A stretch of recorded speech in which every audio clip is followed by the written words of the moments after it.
This is already my house. If you don't like it, feel free to leave. My mother-in-law declared. When I returned home, I was shocked to find my estranged mother-in-law there, spouting such audacious words. What? I exclaimed, utterly bewildered. I had been in Hawaii for my sister's wedding, away from home for 3 nights and 4 days.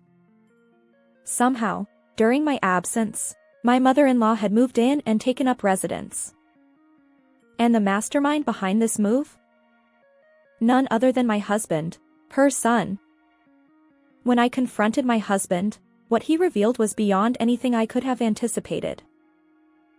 My name is Olivia. I'm 29 years old and work in sales.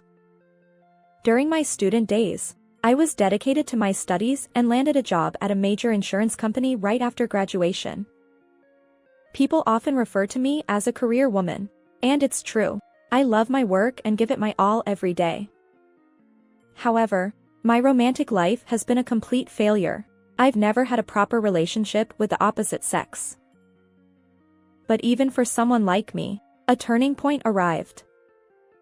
On that particular day, my schedule was packed with client appointments, making it an unusually hectic day. I needed to visit a client's home to finalize a contract, but I barely made it out of the office in time. Hastily grabbing the necessary documents, I rushed out. Can I make it in time somehow? I muttered to myself as I hurried toward the train station. Suddenly, I felt someone calling my name and turned around. There, running toward me with a desperate expression, was a man. He shouted, "Olivia! Wait!" "Wait! Michael?" It was Michael, a colleague who worked in the same department. We hadn't spoken much, just exchanged greetings in passing. Michael caught up with me, gasping for breath, and handed me something. "What's this?" It was the documentation I needed for the upcoming client meeting. "Wait a minute! Why is this here?" I checked the materials I had brought and realized they were meant for a different client. Apparently, in my haste, I had grabbed the wrong documents. "I happened to pass by your desk and noticed these documents were left behind. I chased after you in a panic. I'm glad I made it in time." Thank you. Without these documents, I would have lost the client's trust. I repeatedly expressed my gratitude, flustered by the mistake I rarely made. But Michael just smiled at me, radiating warmth like the sun. "It was my pleasure to help, Olivia. Take care on your way." Thanks to him, I successfully closed the contract that day. This incident became the catalyst for us to engage in frequent conversations, and we gradually progressed to going out for meals, naturally transitioning into a relationship. He was 2 years older than me, with a calm demeanor and a hearty laugh. Our relationship blossomed smoothly, and after exactly 2 years of dating, we decided to get married. I was filled with anticipation for the happy married life that lay ahead. However, trouble arose early in our marriage, trouble in the form of my mother-in-law. My father-in-law had passed away 5 years prior, leaving my mother-in-law living alone. Her house was conveniently close to ours, and she would frequently visit, always with a request for money. My mother-in-law would grin slyly and use a cajoling tone. Olivia, you're a high earner, right? Could you spare some pocket money? While our interactions before marriage had led me to believe she was a reserved and kind person, her true colors emerged as soon as we tied the knot. Despite my repeated refusals, "I can't give you money," she persisted relentlessly, leaving me exasperated. Her spending habits were extravagant. She would use up every penny she had. To top it off, she even called my sister, asking for financial help. Fed up with the situation, I decided to seek Michael's assistance. I implored. Hey, could you talk to your mom about stopping this constant money request? She even called my sister. You said we shouldn't entertain her, but why should we put up with it? Please ask your mom to stop. Michael's response was vague. Sure. I'll mention it next time. Little did I know that Michael had a soft spot for his mother, a classic case of being a mama's boy. To him, criticizing his beloved mother was probably worse than my mother-in-law. Subsequent attempts to address the issue yielded similar results. Michael's advice was always along the lines of Mom has her quirks, or you don't have to give her money, just ignore her. It's as if I'm expected to endure and smile through it all. As expected, he never explicitly conveyed my concerns to his mother. To make matters worse, my mother-in-law nitpicked my housekeeping methods, adding to my frustration. I was truly at my wit's end with her. Amidst all this, my aging mother-in-law, weakened by health issues, began hinting that she wanted to move in with Michael and me in our spacious home. Although she hadn't explicitly stated it, I had sensed her intentions. Then one day, Michael approached me with the following revelation. Hey, Mom is feeling anxious due to her declining health, so she's expressing a desire to live with us. Honestly, I think it's a good idea. What do you think, Olivia? Cohabitation? Absolutely out of the question. I categorically refuse. Without hesitation, I firmly rejected the idea. My straightforward response seemed to irk Michael, who exploded in anger and shouted at me. What's with that tone? Mom genuinely wants to live with us. I shot back, equally furious. Fine, let me ask you, what benefit do I gain from this? Dealing with her constant money requests is already stressful, and she criticizes my housekeeping even when we're living separately. Mentally, I'm already stretched thin. How can we possibly handle round-the-clock cohabitation? What benefit? She's family.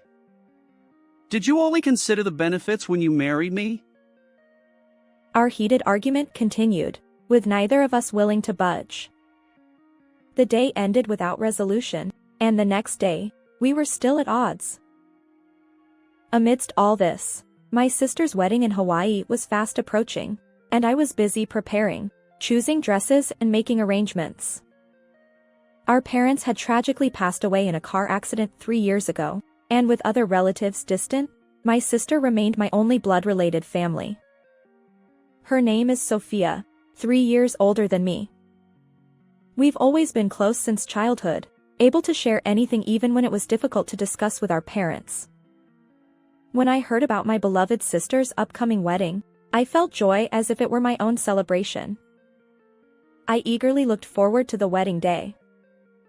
Since my sister's wedding date had been set before Michael and I got married, he wouldn't be attending. I was the only one scheduled to be there. About 5 days into our ongoing argument, Michael surprised me by apologizing. I'm sorry. I went too far. If you don't want cohabitation, we won't do it. Huh? I was taken aback. His words brought relief, and I replied, "Thank you. I apologize for being forceful." Yeah, it's okay. By the way, Sophia's wedding is coming up, right? You'll be in Hawaii for 3 nights and 4 days. Have a great time. His smile warmed my heart, and I responded, "Thanks. I'll take lots of photos and videos." And so, we reconciled, looking forward to my sister's wedding and enjoying peaceful days together. The long-awaited wedding day arrived. The venue, with its large windows overlooking the beautiful Hawaiian Sea, was enchanting. My heart swelled as I watched my sister in her stunning wedding dress, and tears flowed freely as I witnessed her radiant smile. Sophia's husband, David, whom I had met several times before, was a reliable and wonderful person. With David by her side, I knew my sister would be well taken care of. I wholeheartedly celebrated their union. After the wedding, I thoroughly enjoyed sightseeing in Hawaii during my 3-night, 4-day stay. Finally, I returned home. "I'm back," I called out as I opened the front door of our house. To my surprise, there stood my mother-in-law. "Olivia, welcome home," she said, her tone gruff. Were you here?" I stammered. She snorted. "Of course. This is my home now too. Serve me well, won't you?" Her words left me dumbfounded. "What?" I managed to reply, my mind racing.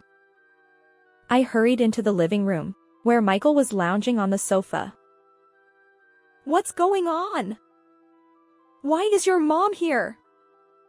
We agreed not to cohabit." I confronted him. Michael nonchalantly responded, You're making a fuss. The cohabitation thing was a lie. While you were in Hawaii, I moved her stuff in. From today, the three of us will live together. My anger surged. Apparently, Michael had orchestrated his mother's move during my absence, intending to impose cohabitation without my consent. "What's that? You deceived me." Deceived? What's the big deal? It's just an opportunity for you to be filial. After all, you don't have real parents anymore, so why not take advantage of this chance? Michael, who says such things with a smirk, is incredibly off-putting. My mother-in-law joins in, rallying behind. "Exactly. You should cherish me more.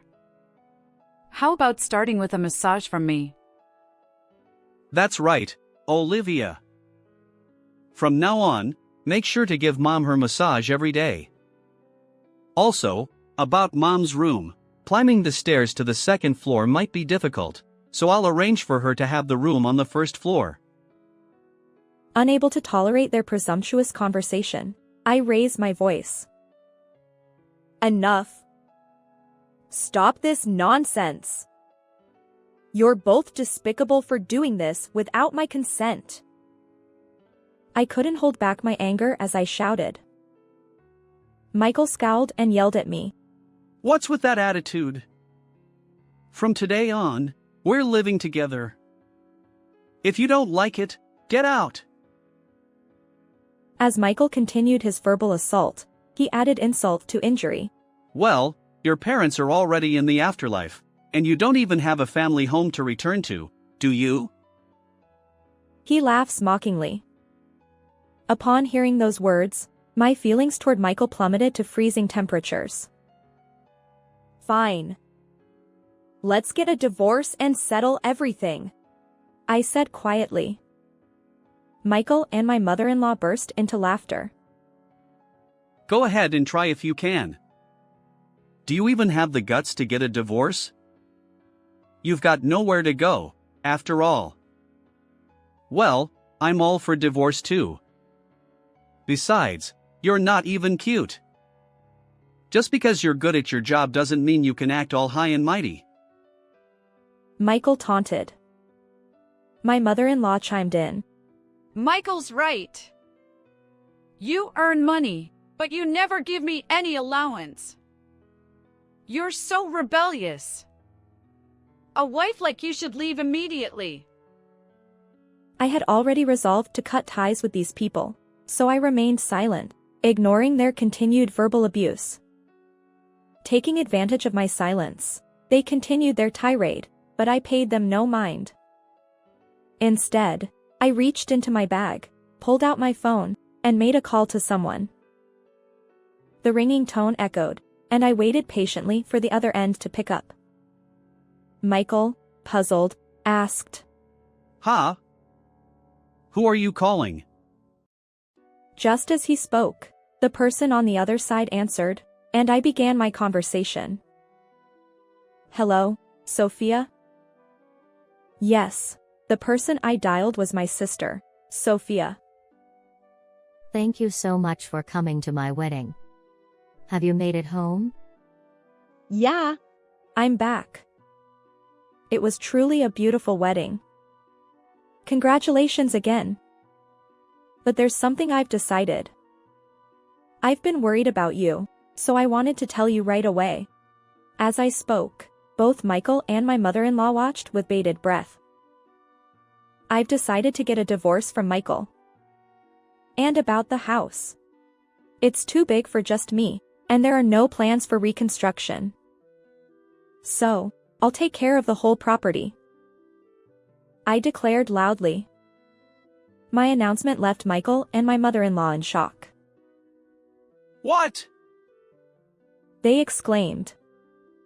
Sophia, delighted by my decision, assured me. If there's anything I can do to help, just let me know. I thanked her and hung up the phone. At that moment, Michael hurled insults at me. What the hell are you saying? Are you planning to bulldoze the entire property? Ridiculous! My mother-in-law chimed in. Exactly. Besides, isn't Michael the legal owner of both the land and the house? You can't just decide something like that on your own. Caught off guard by my mother-in-law's words, Michael stammered. Well, that's... Ignoring their puzzled expressions, I asserted firmly. There seems to be a misunderstanding. I am the legal owner of this house and the land. What? Wait, that can't be true. Michael told me he was the owner. She looked at Michael, seeking confirmation. Right? You are the owner, aren't you? Michael remained silent, avoiding eye contact. I addressed him quietly. Michael, I suspected as much. You've been lying to your mom about being the owner. Why would you do that? Frustrated, Michael blurted out. Because you earn more than I do. The loan approval for this house hinged on my salary, but it didn't go through. Eventually, you became the legal owner. My pride as a man was hurt. So, I kept up the facade with Mom. You pretended to be the owner to bask in her praise. I retorted. Michael mumbled. Yeah, that's right. The lie snowballed, and I started believing it myself. Michael and I work at the same company, but our roles are quite different. I'm in sales, while Michael is in an administrative position. The salary gap between us is significant. Thanks to the support of those around me, I consistently achieve results, earning a substantial salary that qualifies me as a high earner within the company. However, Michael's pay is honestly quite low, considering we work for the same organization. Interestingly, there are other administrative staff members who receive decent salaries. Michael, on the other hand, lacks motivation and often seems content to wait for instructions. Even when he's capable of handling tasks, he readily delegates them to junior colleagues. While he maintains a pleasant demeanor, it's clear that he isn't highly regarded within the department. Michael belittles administrative roles, often slacking off, yet he expresses no desire to transfer to other departments or seek better paying opportunities elsewhere.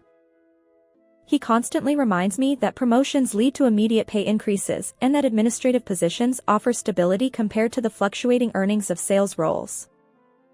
Given the substantial salary disparity, splitting our daily expenses evenly wasn't feasible. Consequently, I shouldered not only the home loan but also most of our living expenses. My mother-in-law, under the impression that Michael built this house, had often praised him. Now, faced with the shocking truth, she stood there dumbfounded. But soon, her expression shifted to one of panic, and she urgently questioned me. Wait, Wait! You're not serious about selling the entire property, are you? What will happen to Michael and me? I was planning to move in here, and I've already started the process to vacate my previous home. I don't know. Michael and I are getting a divorce, so we're no longer family. As for the future, that's something you and Michael will have to figure out. My cold response left Michael clinging to me. Desperation etched on his face. He pleaded. Let's reconsider the divorce. I messed up earlier. Got carried away. Olivia, I need you. Divorce is out of the question.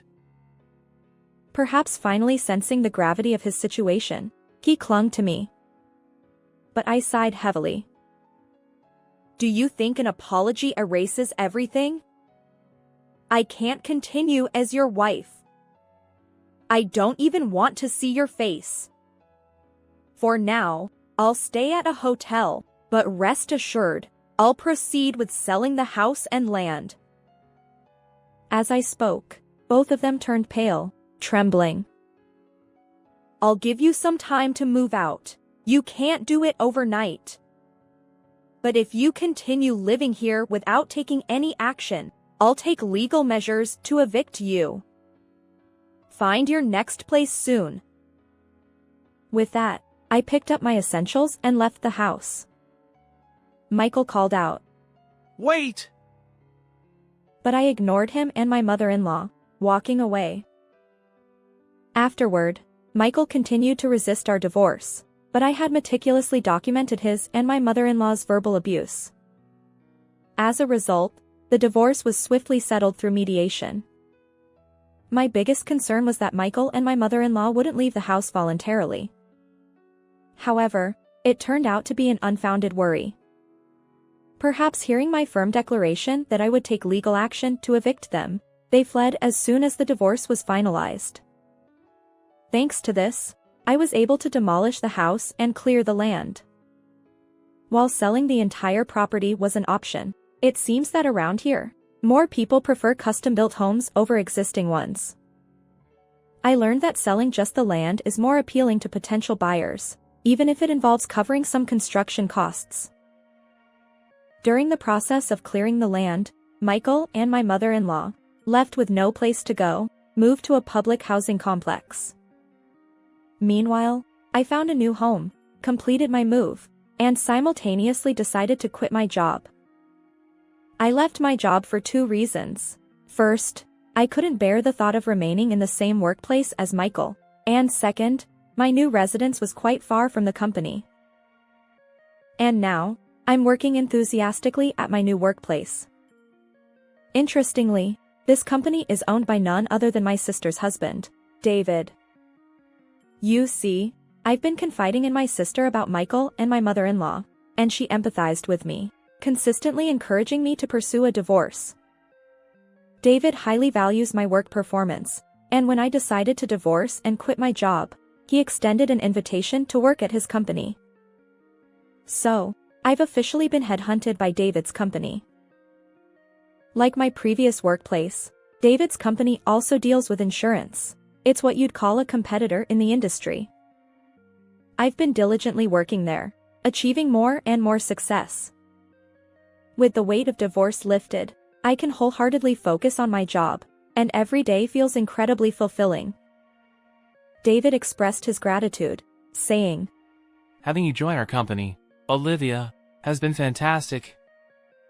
Your reputation with clients is outstanding, and you keep securing contracts one after another. Thank you so much. His praise only fueled my determination, and I continue to work diligently day by day. It seems that my reputation has also reached my previous company. Realizing they let go of a talented employee, the company is now desperate to recover. Although it's an industry with frequent job changes, Michael's situation, leaving due to marital issues, has made him a pariah among colleagues. As Michael became isolated, his inability to perform work efficiently became evident. While he had previously excelled at pretending to work with his cheerful demeanor and personality, Without those traits, he revealed himself as a mediocre mid-level employee lacking motivation and initiative. The tasks he could handle dwindled rapidly, and he became even more isolated. Unable to withstand the judgmental glances from everyone, Michael finally resigned. Despite considering a job change to administrative roles, it didn't go smoothly for him. I learned from former colleagues that he and my mother-in-law are now living a frugal life together. My mother-in-law seems to have started working part-time, but being inherently lazy, she didn't quite understand the concept of working in society. She'd casually skip work without notice, and unsurprisingly, she was promptly fired. She reached out to me once over the phone, seeking help. Olivia, please! Can't you reconcile with Michael? I can't bear this impoverished life anymore. Michael is always irritable and yells at me. Please, help us! I could tell she was feigning tears on the other end of the line. It was probably an attempt to evoke sympathy. I decline. Why should I be the one to help? My cold response only fueled her desperation. Don't say that. We were family, weren't we? Can't you see how much the elderly suffer? If reconciling with Michael is difficult, at least give us some money. Just a little. Please. I won't reconcile with your son, nor will I give you any money. Please don't call me again. With that, I hung up unilaterally. Immediately, I set my mother-in-law's number to block incoming calls. Of course, I'd done the same for Michael's number. The divorce was finalized, and property division settled. I had no need to contact them anymore. Finally, I could breathe a sigh of relief. Another year has passed, and I'm still working diligently at David's company. Although I don't have a romantic partner, I've grown content with my current life. I've had enough of love's ups and downs. My relationship with my sister remains strong, and we meet frequently. Recently, my sister revealed that she's expecting a baby, and I eagerly await the new addition to our family. One day, while visiting the area where I used to live during my marriage to Michael, I witnessed a disheveled man under a bridge. He wore tattered clothes, his hair unkempt, and a wild beard. To my surprise, it was Michael. Seeing his drastically changed appearance evoked both pity and a momentary pause. I'd heard from former colleagues that Michael's job search was limited to administrative roles, which made it challenging for him. However, with his personality and natural brightness, he could have excelled in other fields beyond administrative work. Back when we were happily married, I had even suggested he explore career paths where those qualities could shine. My words seemed to have fallen on deaf ears, as evidenced by his current state. But we are strangers now. Michael's circumstances are the result of his own choices. I averted my gaze, realizing there was nothing more I could say. And so, I continued walking forward, leaving him behind. How did you find this story? If you enjoyed it, consider subscribing to our channel. Until next time.